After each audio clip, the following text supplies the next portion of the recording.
Welcome to our video journey where we explore the fascinating world of pronunciation, unraveling the mysteries behind each word and its usage. In this video, the word is abbreviation. Abbreviation. Abbreviation.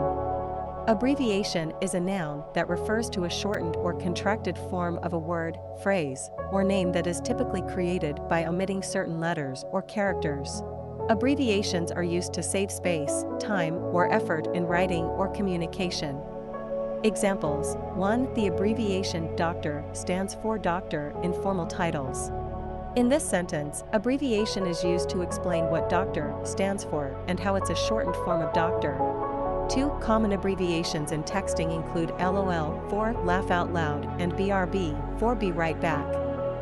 Here, abbreviation is mentioned in the context of commonly used shortcuts in text messaging.